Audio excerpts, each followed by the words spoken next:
Hello everyone, here we are going to start the mitochondrial genome. So, firstly we know what is mitochondria. Mitochondria is basically an organelle which found in all eukaryotes. It contains an outer membrane, an inner membrane. Outer membrane contains porins.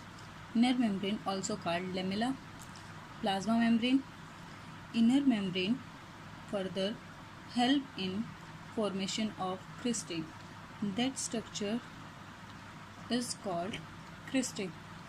The material present inside the cristae is called matrix. Genome present inside the matrix is called mitochondrial genome. There is a space present inside the mitochondria.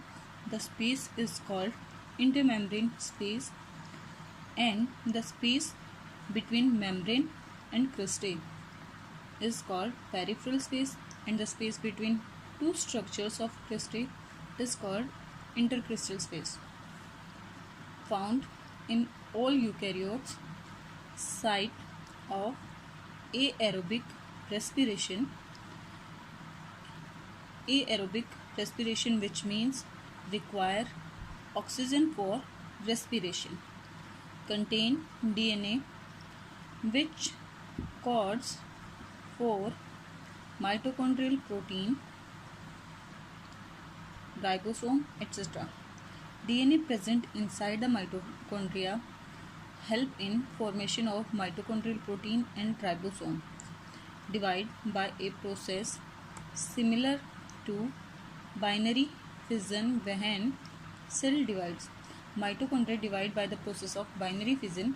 Binary fission basically a process of a mode of reproduction of asexual method in which single parent produce two daughter cells. Enclosed in double membrane system. One is outer membrane, another one is inner membrane. Inner membrane form cristae. Inner membrane help in formation of cristae, also called powerhouse of cell, because it help in formation of ATP or energy. Second, mitochondrial function.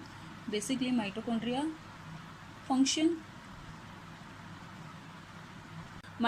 basically play an important role in Krebs cycle. Here is the pyruvate, that is the product of glycolysis produced in cytoplasm, transported into mitochondrial matrix inside the inner membrane, that convert that pyruvate into acetyl-CoA. Acetyl-CoA converted into CO2 plus energy. Energy basically here produced in the form of NADH and FADH2. NADH basically equal to the 3 molecules of ATP, while FADH2 is equal to the 2 molecules of ATP.